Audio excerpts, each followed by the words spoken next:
So today I'm going to talk about a topic called anxiety, which I'm pretty sure we're all familiar with. So the definition of anxiety. Anxiety is a feeling of fear, dread, and uneasiness. It might cause you to sweat, feel restless and tense, and have a rapid heartbeat. It can be a normal reaction to stress. So stress leads to anxiety, which goes to my next slide. So most people have anxiety because of stress. And examples you might have of this is you might feel anxious when faced with difficult problem at work, before taking a test at school, or before making an important decision in life in general. So a big event or a buildup of smaller stressful life situations may trigger excessive anxiety, which means more anxiety. So some examples of this might be a death in the family, or work stress, or ongoing worry about finances. Personality, people with certain personality types are more prone to anxiety disorders than others, and other mental health disorders. But the three main examples that might cause excessive anxiety is a death, work stress, and finances. Those are three pretty heavy burdens to carry. Untreated anxiety can lead to negative consequences. So examples of this, like you might not be able to work or go to school or have normal social relationships because of the stress and anxiety you have in your life. The way that it impacts you is tremendous. So there are treatments of this. So some treatments are medication and psychological therapy or whatever, or a combination of the two. So people will go to regular checkups and regular appointments to see how they're going on throughout their life with this anxiety that they have. So you can adapt and live happily with your anxiety if you understand it. So stress leads to anxiety, and anxiety leads to fear or worry. So about 3% of the whole population of the world have anxiety, like actual anxiety disorders, not just like regular day-to-day things. It's like excessive anxiety. 4.6% of that is women, and 2.6% of that is men. So helping with anxiety. So a PhD from pediatric psychological with John Hopkins medicine. This is Joseph McGuire, and this is a quote by Joseph McGuire.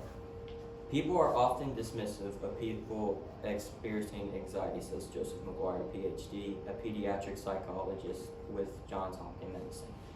With other medical illnesses, you may be able to see physical symptoms, but with anxiety, you don't necessarily see what the person is dealing with. So it's important to be sensitive to what the person with anxiety is going through, even if it doesn't make sense to you. So basically what this means is you want to put yourself in their shoes. If you put yourself in the person with anxiety's shoes, then you can exploit it. You can understand it and find multiple plans and ways to help them. A big step when trying to help someone with anxiety is you have to recognize the signs of anxiety. Once you recognize the signs, it helps, it's easier to plan out how to treat it, and we can break this up into 3 different categories. So the first category is physical symptoms. So some physical symptoms you might deal with when having excessive anxiety is lightheadedness, sweating, nausea, feeling edgy and or restless, shortness of breath, diarrhea, getting excessively fatigued. These are all pretty common symptoms of anxiety. So moving on to the second symptom of anxiety is mental symptoms. So some mental symptoms you might have of anxiety is believing the worst will happen, persistent worry, all or nothing thinking, overgeneralizing everything, which is thinking you are doing the same event over and over again and making assumptions based on that. And this will lead into our third symptom, which is the actions of someone with anxiety.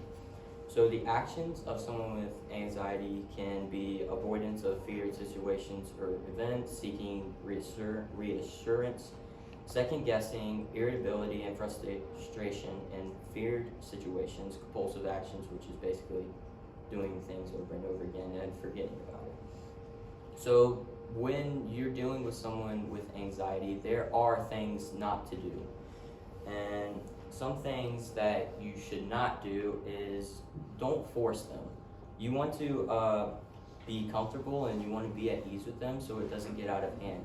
If you're not being easy with them and they see that, they might be prone to more excessive anxiety and it might just increase, which will lead into my second point, which is don't enable.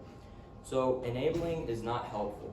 Big problems over and over will increase anxiety. Bigger anxiety equals bigger to overcome. So when someone with anxiety progresses with it or degresses with it, then they either become easier to overcome or it'll just take more long. And this will lead into our next slide, which is be patient. You have to be patient. Anxiety does not heal very quickly. It's a long provoking process and it takes a while to overcome. So keep in mind that you have to be in their shoes in order to help them. If you're not in their shoes, then you probably will mess up and probably won't have the same point of view that they have and you won't understand it as well. So in conclusion, if you happen to find someone and you recognize the signs of anxiety that I mentioned in this presentation and you want to help them, then remember the 3 steps we mentioned. Don't force confrontation, don't enable, and most of all, be patient. Thank you for listening.